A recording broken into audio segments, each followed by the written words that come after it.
सतगुरुदेव की जय।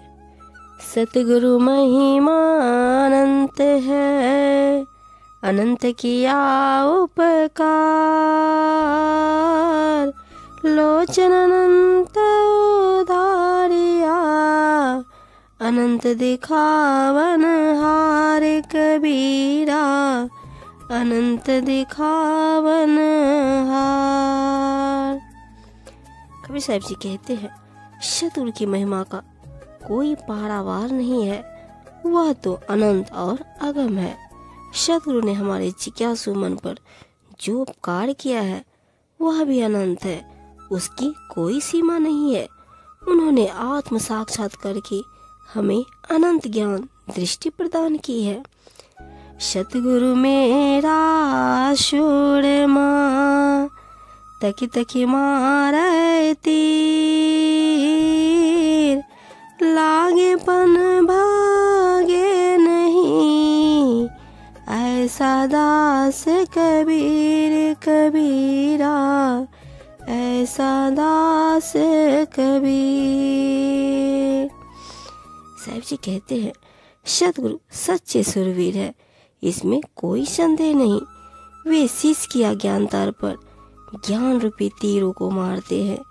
कबीर जी कहते हैं कि शिष्य सेवक को इन दोनों वारों को प्रेम से सहना चाहिए, भागना नहीं चाहिए। सतगुरु शम को है सगा, साधु शम को दात। हरि समान को है ही तू, हरिजन जम को जात कबीरा, हरिजन सम को जात। कहते हैं, इस संसार में सतगुरु के समान अपना सगा संबंधी भला कौन हो सकता है, अर्थात कोई नहीं।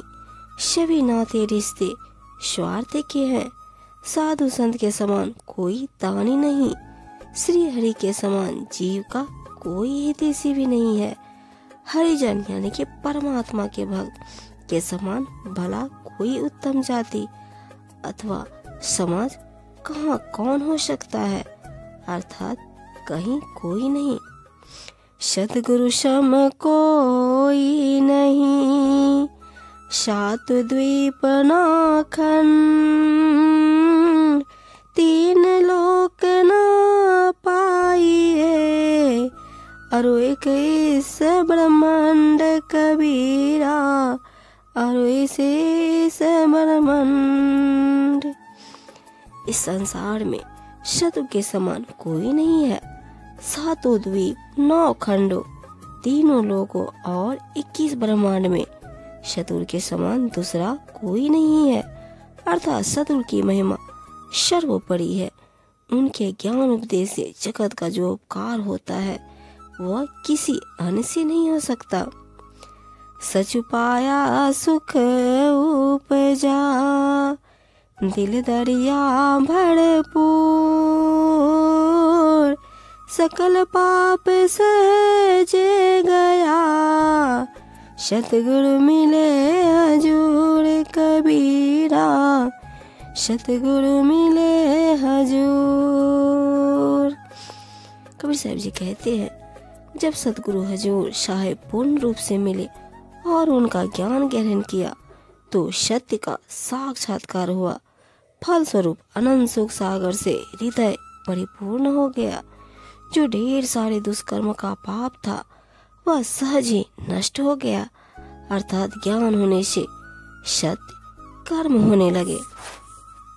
सतगुरु साचा शूरमा, नकसिक मारा पूर। बाहिर घाव न दिखई, अंतर चकना चूर कबीरा, अंतर चकना चूर। सतगुरु सच्चे सुरवीर है, उनका कोई शत्रु नहीं है और न ही वे कहीं युद्ध करने जाते हैं। वे अपने प्रिय शिष्य की नख से शिखा तक की बुराइयों को दूर करने के लिए अपने ज्ञान रूपी शब्दवान से हृदय को चूर चूर कर देते हैं, लेकिन बाहर से उसके घाव दिखाई नहीं पड़ते। सतगुरु शरण न आवहीं, फिरी फिरी होए आकाज। जीव खोए सब जाएंगे, काल तिहूँ पुरे राज कबीरा, काल तिहूँ पुरे राज। कबीर जी कहते हैं, जो जन सतगुरु की शरण में नहीं आते उनकी बार बार हानि होती है। बिगड़ी को बनाने वाले अर्थात जीवन के क्लेशों को मिटाने वाले तो सतगुरु ही है। जो उनकी शरण में नहीं आते वे यूं ही नष्ट हो जाते हैं, क्योंकि 3 लोकों में काल का राज्य है। पाछे लागे जाए था लोक वेद के साथ, पैर में सतगुरु मिले, दीपक दे दिया हाथ कबीरा, दीपक दे दिया हाथ। कबीर जी कहते हैं, अज्ञानता में बिना सोचे समझे सांसारिक मान्यताओं के पीछे लगा हुआ जा रहा था, अपना अनमोल समय यूं ही नष्ट कर रहा था। तभी रास्ते में सतगुरु के दर्शन हुए। उन्होंने ज्ञान का दीपक हाथ में थमा दिया, जिससे सांसारिक मोह का अंधकार दूर हो गया। मन ही दिया निज सब दिया, मन के संग शरीर, अब देवे को क्या रहा, यूं कत कही कबीर कबीरा, यूं कत कही कबीर। कहते हैं, जब शिष्य ने सतगुरु को मन समर्पित कर दिया तो समझो सब कुछ दे दिया, क्योंकि मन के साथ ही शरीर भी है, इसलिए वह भी मन के साथ ही समर्पित हो गया। तन मन के द्वारा ही सब कार्य होते हैं, अतः वे सब भी सतगुरु को ही अर्पित हो गए। कबीर जी कहते हैं, अब देने को शेष रहा ही क्या है। बिन सतगुरु बाचै नहीं, फिर बूढ़े भव माही, बहु सागर की त्रास से, सतगुरु पकड़े बाही कबीरा, सतगुरु पकड़े बाही। कबीर जी कहते हैं, कबीर साहब जी कहते हैं, सतगुरु की सहायता के बिना बच नहीं सकता, फिर इस संसार सागर में डूब जाएगा। इस भव सागर की विकराल भयावह स्थिति यानी कि जन्म मरण के दुख संताप आदि से केवल दयालु सतगुरु ही वहां पर कर बचा सकते हैं।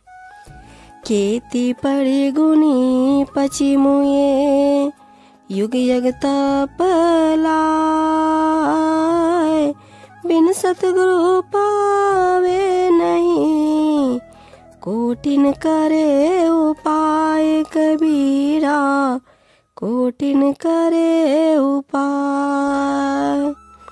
कबीर जी कहते हैं, कितने ही लोग शास्त्रों को पढ़ते गुनते यूं ही मर गए, कितने ही योग क्रिया करने वाले, यज्ञ करने वाले तथा तप व्रत करने वाले हार थक कर समाप्त हो गए, परंतु बिना सतगुरु के आत्मबोध एवं परम शांति प्राप्त नहीं हो सकती।